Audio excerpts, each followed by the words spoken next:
Welcome to the Chaos Sector. We return to the Matrix. So, there will be witnesses summoned to testify on behalf of Kohberger. Is any of their testimonies exculpatory? If not, it's quite pointless, to be honest. No offense. Surely they have something to add, perhaps character confirmation, but it doesn't challenge the evidence. Everyone is asking, what about Bethany? She was the first witness to testify on behalf of the defendant, who was reported to have that exculpatory evidence. We know the courts quickly shut it down, and then it was suggested that Bethany didn't want to testify. This is incorrect. She initially agreed to meet with the defense, never got any details on whether that meeting actually happened or not. Then, based on her affidavit, the defense claimed she has exculpatory evidence, right? Well, no need for neighbors and childhood friends being summoned if it doesn't provide a phone call, text message, even a confirmation of whereabouts during the time of the murders. Don't you all find it very odd that the court accepts the witness accounts of Dylan, yet Bethany's accounts have never, I repeat, have never been officially released?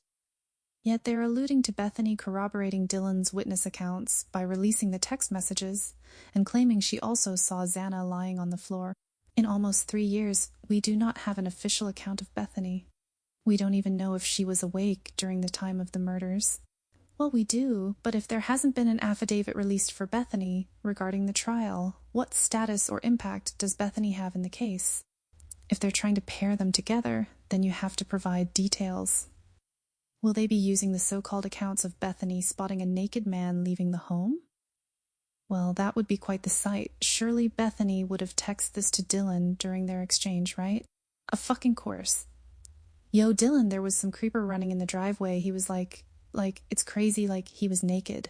OMG. Lock the front doors, Bethany. He might be a predator or something. I'm calling my boyfriend. Yeah, there was no naked man. It was used to justify the kill kit narrative pushed, and they used Bethany as the so-called convincing element with witness accounts. Forging her signature on those witness accounts without releasing the actual affidavit? Balls of steel, I tell ya. They should look into a career in manufacturing, because the level of manufacturing evidence in this case is disgusting on one end and quite impressive on the other. We all know it's difficult for Ann Taylor to gain any momentum. And these hearings are just a bunch of fluff due to her not being able to gain momentum. But maybe it's time to revisit Bethany one more time to see if she is willing to testify. Because here's the thing, if Bethany agrees to testify, yet her attorney would try to convince her not to, yet she agrees anyway, well, that exculpatory evidence is coming to a theater near you, and it will cause a split between the 2 surviving housemates. That wouldn't bode well for Dylan nor the prosecution. Now let's address a few things prior. Some claim that it was a snowy night, therefore Kohberger wasn't stargazing that night. Listen, we don't care if it was a hailstorm that night. If geolocation places him southwest of Moscow, then his physical location, not a cell phone ping, but his actual physical location based on his cell phone, was not in Moscow. Of course, the geolocation would have to prove his location stayed southwest of Moscow before, during, and after the murders. The alibi will be shown in court, and we will see what the slander brigade would say about that. Well, he somehow committed the crime and then went to the park and dumped his kill kit and weapon into Snake River. Yeah, they'll find a way to spin it. Old hag has been blabbering for her entire career. Skeletor just needs to retire already, and Batfield needs to get a new wardrobe. I mean, how many times will you wear the same fucking white blouse? Surely you got the greenbacks, so what's that all about? Anywho, someone suggested that Kohberger actually sold his K-bar knife for drugs, and that's how it ended up in the home. It's possible, we're not going to run with it, but it is possible. Listen, there are several plausible theories in this case. The reason we have a bit of pessimism regarding the reported testimonies of associates of Kohberger is because, for one, they do not have exculpatory evidence. If they did, it would have been the first thing swinging out the gate. Second, even if they didn't have exculpatory evidence but some sort of character confirmation, where were these individuals all throughout the case? No interviews, no attempts to reach out to the defense. It's a bit counterproductive at this point. That's just how we see it. Now let's address some of those associates. Let's just go right to a key point in an article by Law and Crime, who interviewed these individuals. Quote, literally, like days after these murders happened, he brought it up when I saw him in the hallway. Christian Martinez told Law and Crime Network. Martinez lives in Pullman, in the apartment complex where Kohberger lived, when he first moved to the area in 2022. Quote, those are the two things he said. They have no leads, and they think it was a crime of passion. Unquote. Well, that was the truth, right? They had no leads, and they did claim it was a crime of passion early on. Anywho, quote, he just really liked talking to me in the hall. He would talk about his studies, like forensics and stuff, and criminology stuff. And at the time, it just seemed like normal times, Martinez explained. Unquote. Okay, so if you claim it seemed like normal times in which the area of interests in criminology studies, wasn't this what your circle had interest in as well? Yes. So why make it seem like it was a big deal? Oh, that's right, he's accused of murder. So all of the normal times was actually an individual who had just committed the same murders he's so interested in. Quote, I met his dad in the parking lot. He just stopped and started talking to me. His dad was wanting to introduce me to Brian, and he said something. I don't remember the exact word he used to describe him, but it was something that was like, he has a hard time making friends, or he's kind of shy. Yeah, nice foreshadowing. Anything can be claimed against someone who isn't capable of defending themselves. And this has always been a dangerous method used against Kohberger. Former friends, former classmates, even female interest can come out and claim pretty much anything possible in association to his charges. But let's continue. Kohberger kept tabs on the University of Idaho murders, continuing to bring them up in conversation before his arrest, according to Martinez. You see, how can we verify this claim? We can't. But it's being stated by Martinez, even what Kohberger said in a conversation. Quote, he was like, oh, did you hear about these murders that happened? And it was like so short after they happened, there was barely any news articles about it, so there wasn't much that I could have read. Yeah, see, this is how the narrative gets pushed. Martinez is basically saying that the murders were so fresh that it was strange that Kohberger had mentioned it. But in this very scenario, what did Kohberger mention that warranted anything strange, you see? He just asked, did you hear about the murders? That's all. Oh, but he states that there was barely any news articles about it. How would you know if you didn't hear about it? Oh, you did hear about it. So, what's the problem? He's asking you about murders that happened next door, which would be about 10 minutes away across state lines. And since both states or universities are intertwined based on the college circle, surely that would be a major topic of discussion. And this is why Kohberger asked you about it.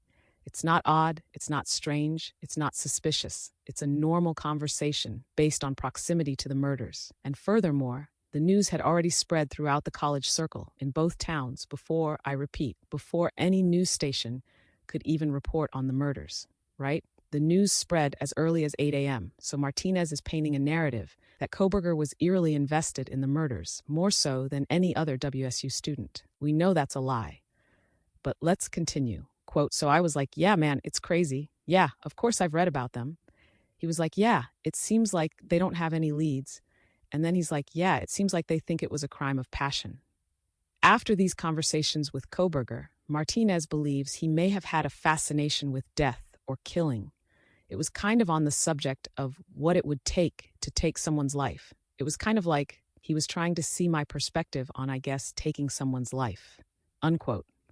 This is an assumption, not backed with any substantial evidence to come to that assumption. He asked you about the Idaho murders because every student on campus knew about the murders, which he failed to mention, you see. If he had mentioned that everyone was talking about the murders, then Kohberger's interest in the topic would be normal. But painting a setting where somehow Kohberger is the only one interested in those murders, and also alludes to him having some type of first-hand knowledge of the murders, is dishonest. And it suggests that Martinez was willing to push the narrative without knowing the person charged is actually guilty of the crime. If you don't know the person, then it's not fair to speak about them publicly off a sample size of interacting. But these college students were either sought out or they decided to be interviewed based on a few interactions with Kohberger in school when they don't actually know him. That's not a fair assessment, and it's especially not fair when you're providing details that push the narrative of being a creeper. He may have been a creeper to you, but to others, he may have been funny, cool, and nice guy to have as a friend. The same would apply to you. Some may see you as a loser, or whatever, while others think you're the coolest guy on campus. Whenever we're dealing with perception, there is mainly an opinion. Opinions of Kohberger are just that, opinions, perceptions. And most of those perceptions are being manufactured in retrospect of the case. That's why it's a problem. Let's continue, though. There's a contradiction in their description of Kohberger on top of that. Let's break down the so-called party. Quote, Brian Kohberger asked a young woman for her number, and then turned to her friend and asked the same question. A Washington State University student shared details of his encounter with Brian Kohberger in a new interview. Basseth Salamjon tells Airmail, a digital media outlet, that in the summer of 2022, he met Kohberger at a pool party being held at the Grove at Moscow, an off-campus apartment complex, popular with students at the University of Idaho. Kohberger had been invited to the party by his neighbor at WSU dorms, Christian Martinez. This detail was shared by Martinez in a number of interviews after Kohberger's arrest, along with the fact that he invited Brian after being approached by his father, Michael Kohberger, on the day he moved his son into his WSU dorm. I met his dad in the parking lot. He just stopped and started talking to me. His dad was wanting to introduce me to Brian. And he said something, I don't remember. Okay, whatever. He's painting a narrative of Kohberger being such a loser. His dad wanted individuals to show pity to him. It's not believable. It's not realistic, regardless of Kohberger's more solitary demeanor. He had friends prior to moving to Pullman. Most people only have a small circle of peers anyway. Everyone else are associates. This will be contradicted anyway. Okay, now Kohberger was invited to a pool party by Martinez, and this pool party was in Moscow. How ironic, don't you think? Seems like there is foreshadowing at play here. Quote, once at the party, Kohberger met Salamjon, a friend of Martinez. We were just shooting shit, but he was definitely one serious dude. Nice enough, though. When Salamjon got up to talk to friend, Kohberger made his way to the DJ booth, where he also made an impression. He was asking me about my speakers. All kind of technical stuff, Zach Cartwright tells Airmail. Wait, they're interchanging between Salamjon and Cartwright here. Whose accounts are these? Who is being interviewed? It's Salamjon. So why are they quoting Cartwright, whatever? Quote, but he had this way about him. You know those people who don't understand personal space. He was one of them. He'd get real close. It was off-putting. Cartwright says he eventually had to dismiss Kohberger, telling him, I'm DJing, man. I'll catch up later. Yeah, making Kohberger seem like a clingy misfit who can't maintain himself at a pool party. Sounds more like a 16-year-old who snuck into such a party and is so excited. Come on, it's not believable. Salamjon soon joined Kohberger by the pool, but the now suspected murderer did not stay for long, according to his new acquaintance. Salamjon watched as Kohberger abruptly jumped up without warning and approached a girl in a black thong bikini with pink hair and a complex tattoo design on her left thigh. Oh wow, so specific. Great observational skills, Mr. Salamjon. Then Kohberger, after only a brief conversation, asked her for her phone number.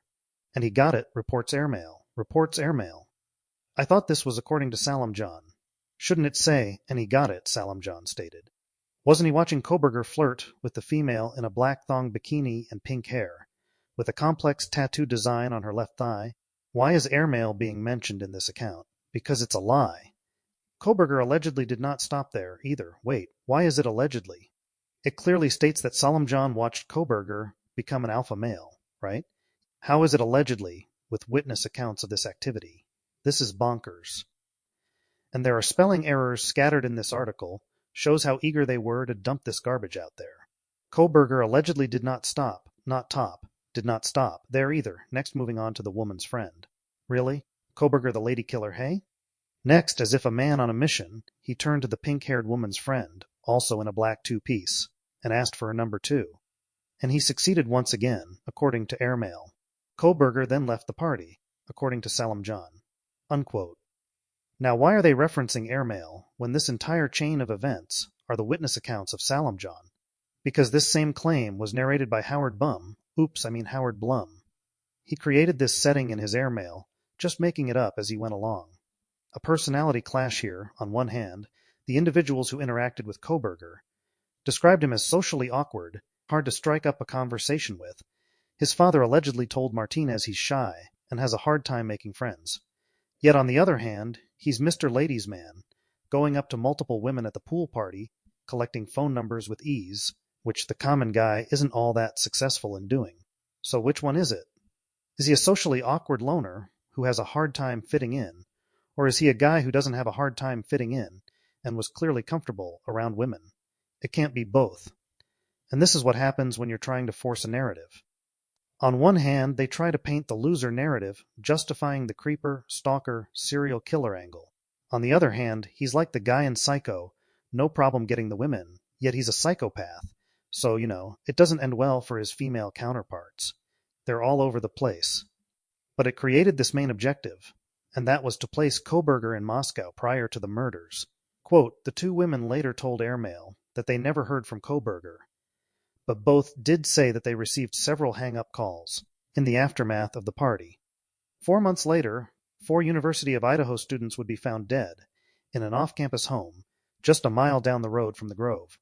Yes, the connection. First of all, we can't confirm any of this. And with the conflicting personality description, it appears made up. Yep, this has happened before. The alleged digital evidence of Kohberger following Madison and Kaylee, no proof, and even a fake screenshot of the proof. Claims he liked all of Madison's photos, yet no screenshots of that so-called proof. Investigators looked into Kohberger being the suspect of the break in Pryor, when obviously the description of the suspect was shorter. Keep in mind, law enforcement got that description, and still investigated Kohberger for the crime, while he was already in custody for the current crime. Insanity. Then the main source of deception, the claim he broke into his friend's home prior to the murders. No proof, no charges for home invasion, and somehow he was identified as the home invader.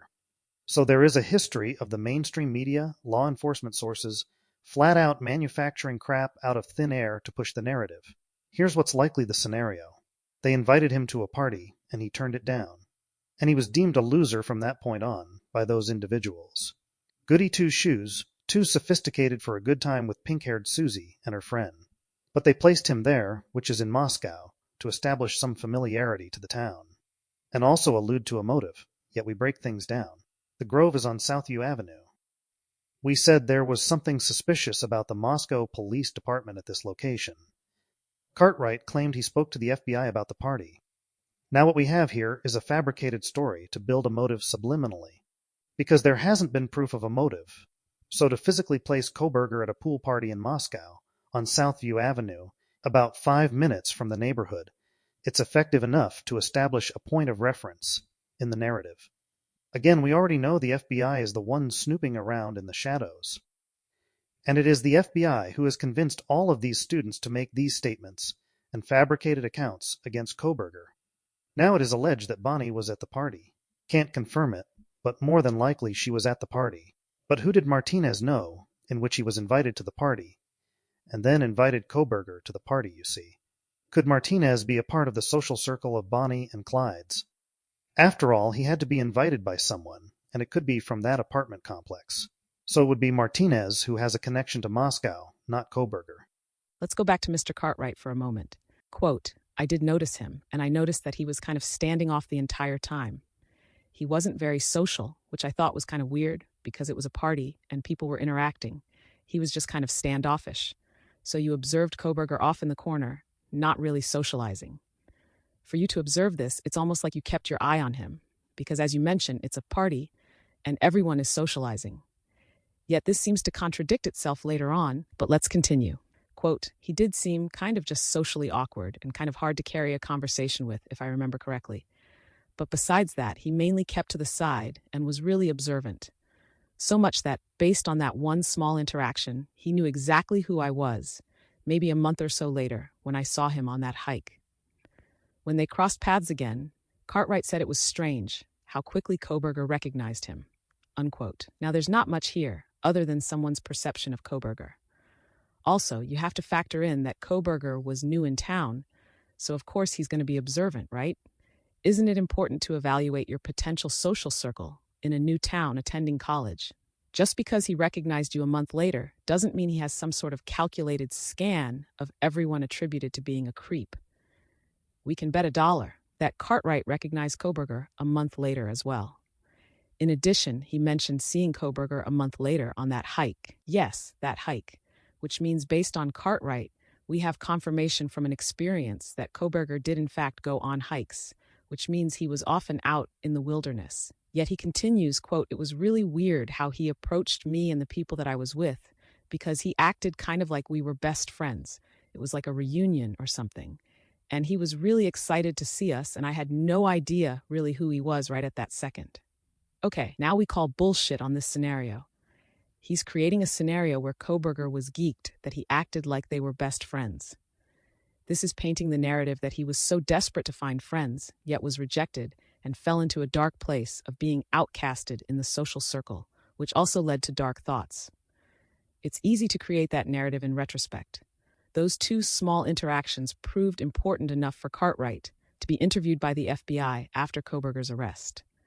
You see, this is the same FBI that was tracking Kohberger weeks prior to his arrest. The same FBI that denied doing so in instructing Indiana PD to stage a traffic stop on his way back to Pennsylvania.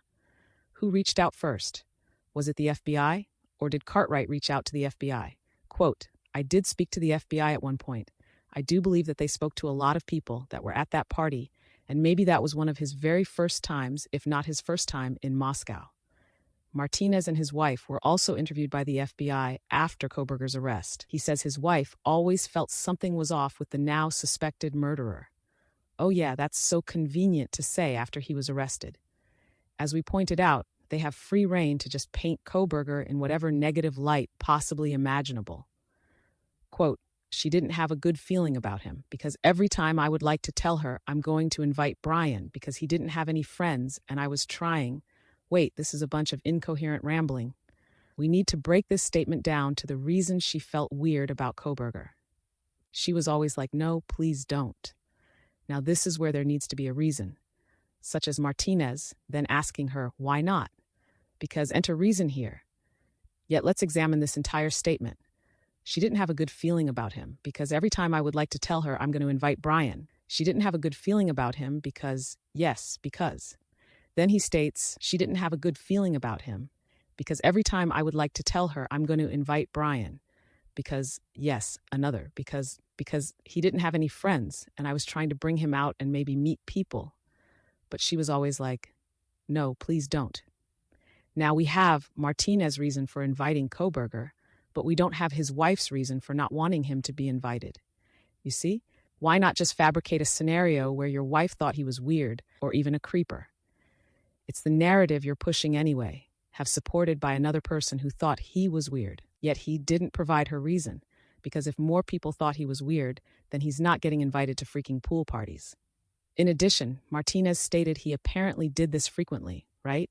He stated every time. And he told his wife he would invite Brian. So it appears she knew about Brian through Martinez. He wouldn't provide her reason for not wanting Kohberger around, because it would put into question Martinez's character. If Kohberger is a weird creeper, then Martinez is trying to befriend this type of person, which his wife, quote, obviously can spot a mile away. So to avoid that weird scenario, he does not provide his wife's reason for not wanting Kohberger around. We see through the bullshit. And then there's more. Get a load of this. Quote, in recalling their conversations after Kohberger's arrest, Martinez said some key points stick out. He was talking about genealogy because I was talking about 23andMe, because my sister had just did all that. Yeah, he gave a reason for all those because it's here though. And then he brought up something similar in his studies that had to do with being able to catch criminals because of their relatives' DNA, which is, I guess, how he got caught up in his mix. Unquote. Yeah, this is so blatantly obvious. It's almost laughable. We don't believe this conversation ever happened. We don't believe Kohberger was running around like a giddy teenager seeking approval from his peers. And we also don't believe he was freaking Casanova, collecting women's phone numbers at the snap of a finger. It was all fabricated, just to allow individuals the chance to describe him the way they felt best aligns with his charges.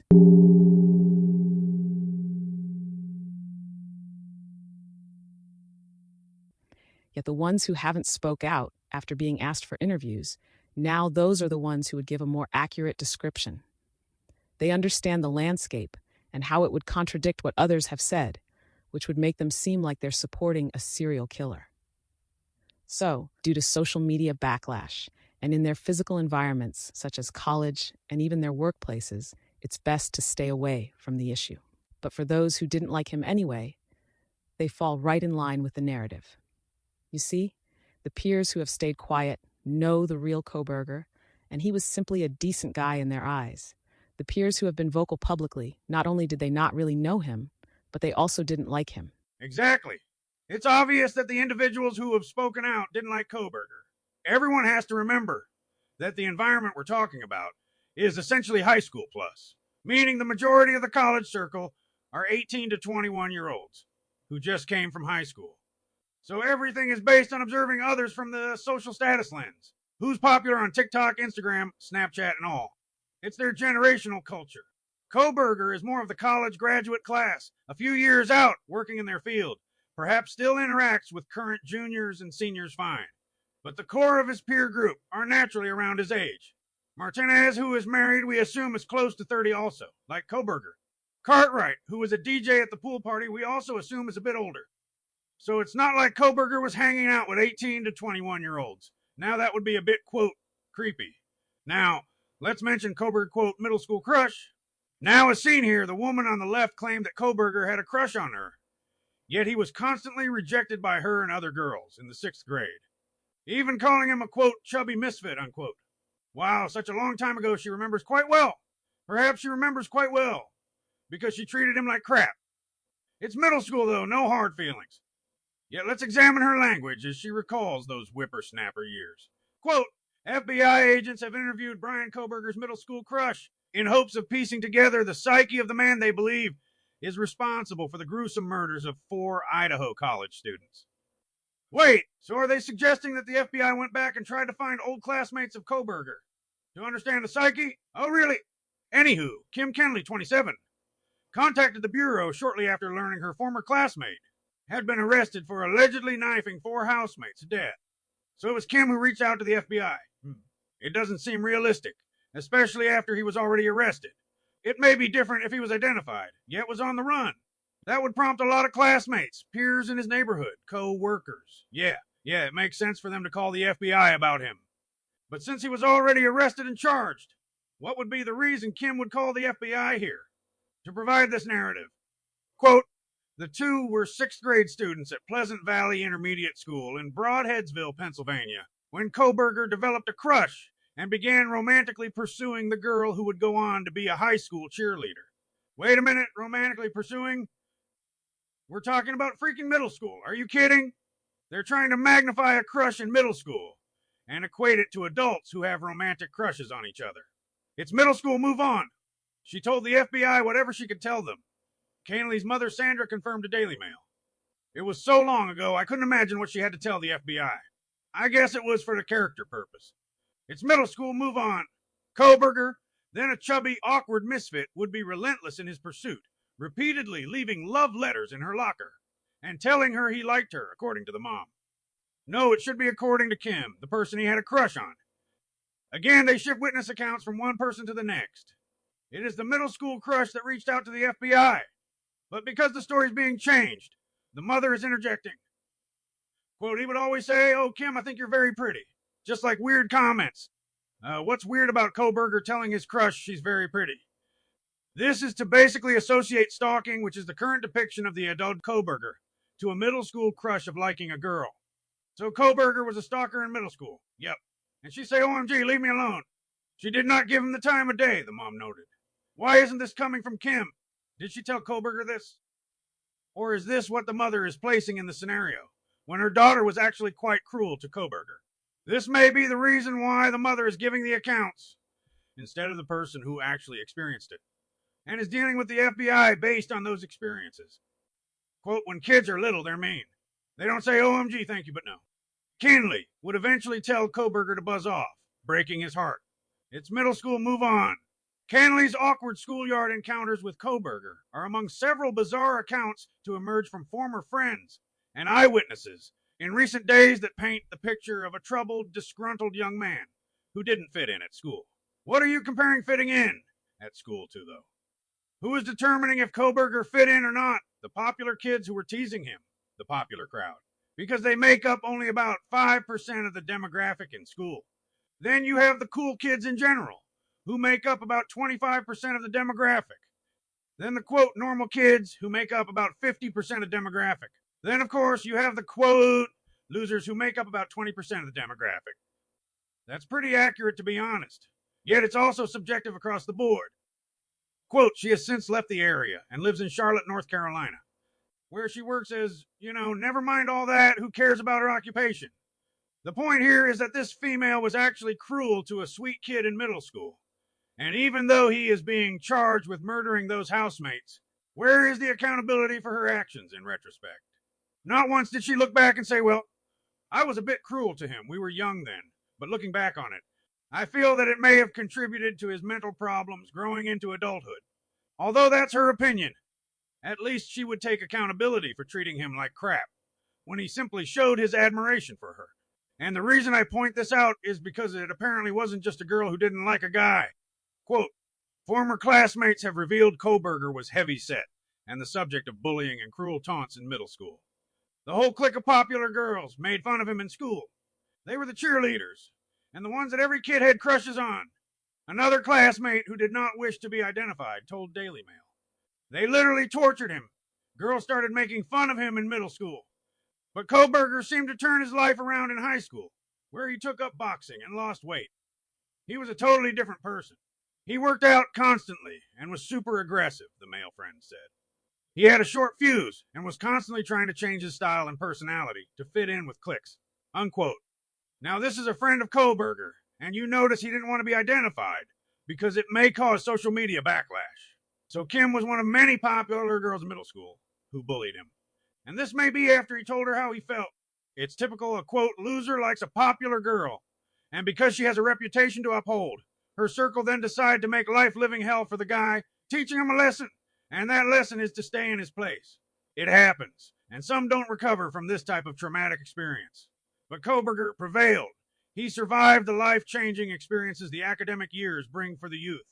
He showed mental and emotional strength, dedicated to change his image.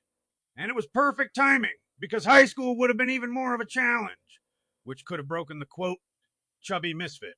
On a side note, we all know this has been covered early on in the case.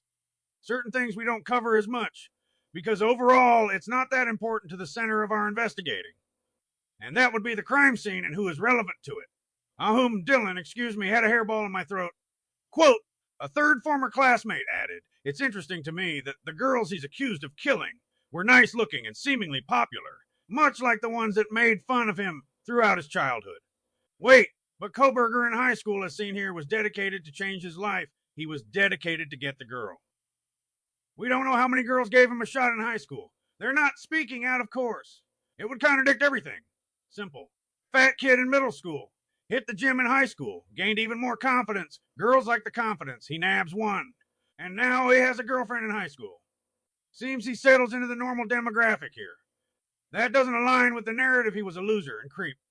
Heck, even the confidence he showed as a chubby misfit, where he approached a popular cheerleader, and had the balls to even speak to her, and also tell her she was very pretty. How many kids in that scenario would dare do such a thing? He's the 1% who had the confidence in himself. The normal guys didn't have that confidence, and they weren't chubby misfits, right? If you ask me, Kohberger was quite the catch, and I think this is what they're trying to hide. He may have been a bit popular in school, based on his charisma. Listen, you have to have charisma if you're a chubby misfit who had the confidence to approach a popular, pretty cheerleader in middle school. He was an alpha, I kid. But let's continue. His theory backed that of former FBI agent Jennifer Coffindaffer. Oh my days, this lady. She says before Kohberger's arrest, had told Newsweek that she thought the killer could be an incel, short for involuntary celibate, a term referring to men who are unable to attract women sexually. Coffindaffer speculated that Kohberger could have seen all these beautiful girls go in and out of the house, and it's possible his rage and personal, horrific desires had gotten the better of him. Yeah, nice try, but the kid had charisma, and we all know there were young women who found him attractive, but also charismatic. She postulated that the killer was an individual with absolutely horrible murderous desires against these women, a femicide-type case, and it came to a boiling point, combined with an opportunity. Unquote. Now, Coffindaffer was one of the main antagonists of pushing this very narrative. Just a disgusting, wicked lady. First of all, she reeks of the FBI, so she's already discredited. Second, she doesn't provide a motive for the murders. Where are you claiming he saw the beautiful girls prior to seeing them go in and out of their home? You see, they don't care about the motive, but so elaborate on the psychological and emotional state of the alleged killer. If you're breaking all of that down, then you need to break down where this incel obsession originated from to establish that motive. Because this is in fact a motive, but it has to have a point of reference. The point of reference would be that all of the childhood trauma Kohberger so-called faced was revisited once he saw those beautiful girls. It triggered him, he became obsessed. A twisted mix of desires and hatred for the one he desired. Oh yeah, very deep and dark analysis. But there's no evidence of any violence prior. There's no evidence of sexual assault prior. There's no evidence of verbal assault prior, sexual harassment, sexual misconduct, harassing women. There isn't evidence of any indication he was some sort of incel. For the most part, he was no different than any other chubby kid in school. Get teased, get in shape, and just blend in. It's simple. Anywho, quote, Casey Arntz, who attended high school with Kohberger, said he used to get her to drive around his home area and search for drugs. Wait, stop right here. So in attempts to slander Kohberger's image, she is willing to put herself in a scenario where she assisted Kohberger in scoring drugs. So can we suggest that she also was doing drugs? Yep, but she won't admit to doing drugs, only Kohberger. Oh, okay, we get it. Her brother Thomas said Kohberger would try to bully others to distract from his own weight problem. I thought he was working hard. He took up boxing and had lost the chubby weight. If the mission was to attract girls in high school, that would result in a clean-cut Kohberger showing off the guns to the girls in school. Why would he be bullying anyone due to a weight problem he got rid of after middle school? This sounds like a lie pushing a narrative. He was mean-spirited, he was a bully. I never thought he would do something like that, but at the same time, it doesn't really surprise me. Thomas said, unquote, why do they always shift the accounts to someone else? Lizardface is the one who provided the drug allegations. Stick to her accounts, because that's a key allegation. Lizardface claims she literally drove Kohberger around to get drugs. So he asked her to take him to score drugs, and instead of denying him and trying to help him stop for his own good, sure, let's go get your drugs so you can destroy your life. Doesn't make a lick of sense, from the licking lizard. You know, it's bizarro world, where everything is flipped upside down. I think it's the opposite here. I think Kohberger was trying to help his peers, who were the drug addicts, and they bullied him. This is when they went their separate ways. Lizardface attended a mutual friend's wedding with Kohberger, and he looked very serious. He was a serious friend who wanted everyone to focus on their careers, focus on bettering themselves. And because he was once the chubby misfit, who everyone made fun of, it came off as being a snob, being condescending, thinking he was better than everyone else. Yep, it all makes sense.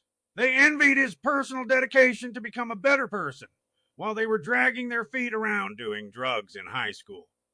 Meanwhile, Kohberger was getting in shape, living a healthier life, and well, if your friends are not supportive and start disliking you, then they weren't your friends to begin with. Then we have Cherry Pop, who went on a date with Kohberger. Quote, a woman called Haley posted a TikTok video saying she had been on a Tinder date with Kohberger about 7 years ago. After going to watch a movie, they went back to her dorm and watched TV. So after going to watch a movie, they went back to her dorm to watch TV. Who does that? Nobody. The only scenario this is happening is, well, there's more activity that is planned.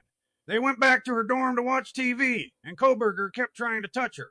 Not like inappropriately, just like trying to tickle and like rub my shoulder and stuff. And stuff. What is that and stuff you're blabbering about? She proceeded to ask him why he was touching her, which caused him to get super serious. I'm not, he then said, according to her. You are, though, she recalls retorting, saying then that Kohberger was attempting to gaslight me into thinking that he didn't touch me, which is weird. She clarified that she did not feel in danger and wasn't scared of him, but did want him to leave after a time, which led her to pretend to throw up in the dorm hall's bathroom. She then claimed Kohberger followed her to the bathroom and stood outside the door, which she also thought was weird. Now, why is it weird? That he came to see what was going on. I mean, you're throwing up. What did you want him to do? Say he's leaving. Maybe you needed medical attention. The point here is she's forcing a creeper narrative when it's clear that you went back to your dorm for some action, and you're not mentioning it. Because if you mentioned that was the plan, everything is pointless in her TikTok video. You went on a date with Kohberger. For you to end up back at your dorm with Kohberger means he either suggested it and you agreed, or you suggested it and he agreed. But the mutual agreement was that there would potentially be sexual activity involved. The vomiting incident apparently put Kohberger off, and he left. And Haley said she was glad she never saw him again. Yeah, right, she's on TikTok, so we know it's all about attention. He gave you the attention you wanted, and now you slander his image for your personal gain on social media. Anywho, Certainly Kim Kennelly's mother is happy the alleged murderer did not turn her daughter's head when they were both so young. All those girls he allegedly murdered were blonde, too. You forgot one. Xana is not a blonde. Oh, but she doesn't count in your book. I get it. She is definitely creeped out. Definitely. I think a lot of the kids that went to school with him are all like that. They can't believe that this kid could actually murder 4 people. Unquote. What do you mean they couldn't believe it? Isn't that the makeup of the type of person who would do such a thing? A creeper, awkward, weird, loner, incel. A guy who goes on a date and tries to fondle his date, indicating he would have sexually assaulted her if he became angry. All of these are the accounts and beliefs about Kohberger. So why would they be surprised he would commit this crime? This is simply a group of individuals who disliked Kohberger, perhaps because he was a better person overall. Yeah, see, in society, especially in the collegiate society, individuals are so focused on their image. With the element of social media as well, everyone is obsessed with being presented a certain way in their environment. Although he worked on himself in middle school and high school, once he became an adult in college, he had already realized his potential and goals. And others who may have been a bit more apprehensive, not necessarily from a social media perspective, but a personal goal perspective, envied his resilience. He was an assistant teacher while working on his degree. Many may have envied the privilege to be a teacher assistant. Yet, yes, college students are petty like this. Causing problems in class simply because you dislike the professionalism of a teacher assistant, who is also a student. It's like children in elementary. The teacher picks a child to help pass out coursework, help with cleaning the chalkboard and such. Other students envy the preferential treatment that one child receives from the teacher. And what happens next? They are bullied, called a suck up, called every teasing name to make them feel guilty for their status in class. Not much different in the college setting. Being a teacher assistant is a privilege, and other students may have felt they deserved that opportunity. Or they just felt that Kohberger shouldn't have been given that opportunity as a new student on campus. This is not his circle of peers, though. These are younger students he unfortunately has to deal with. So yeah, everyone claimed, in our opinion, was the opposite. The bullying started around middle school and continued into college for other reasons. From Kohberger's perspective, though, they were just typical students in college. Yet the targeting got so bad that he ended up losing his job as the teacher assistant due to all of the bogus claims against him. A claim that he was following a few girls in the parking lot. There was an investigation into the matter. Turns out it wasn't true. Off that alone indicated he was being targeted, and this was at Washington State. So if he was targeted there, what do you think happened behind closed doors? Yep, a frame. The perfect candidate to be framed. I think the real reason he was targeted, disliked, if framed at WSU is because of his keen eyes observing criminal activity on campus. Now everyone was focusing on the pool party, but what about its location? A few minutes from the victim's home, a popular spot to party for students at UI. Bonnie's previous address was on Shetland Court, near both locations. Of course, she moved up north after the murders. All that zipping around in the same vicinity appears to be a vehicle that is checking in at these 3 locations. If the suspect's vehicle was spotted traveling westbound on Indian Hills Drive, the path could include traveling from the Grove Apartments, you see. This is why they placed Kohberger at that party. So when the evidence comes out, showing a white vehicle traveling eastbound on Southview Avenue, where those apartments are located, it would be alleged to be Kohberger's. Slick but not slick enough, they need more WD-40. And let's be honest, Bonnie at such parties is not there to just hang out. She's there for business, along with her partner in crime Clyde. For the college students, these parties are to have fun for the most part. But for Bonnie and Clyde, this is their clientele. It's already been confirmed that this is how they push their drugs, primarily in the college circles. Clyde may have been the brains behind the operation, but it's Bonnie who goes in to quote, close the deal. Also, Bonnie would have her own ranking file of workers as well. This is where individuals like Dylan come into the equation. We'll get to that. But it's obvious those students at WSU were pushing a narrative, and the main objective was to place him at a party in Moscow, but even near the neighborhood, in which he has been alleged to murder college students in their home. No photos from the party, no social media post, nothing has been presented that shows him actually at the party. Guess Kohberger didn't feel the need to take a selfie, or even a picture with the pink-haired Susie, right? That would have been a flex. Based on that narrative, Kohberger would be actually quite popular. Just off that impossible feat. A loser snags 2 chicks at a pool party. Oh, he's the man on campus now. This is the chaos sector.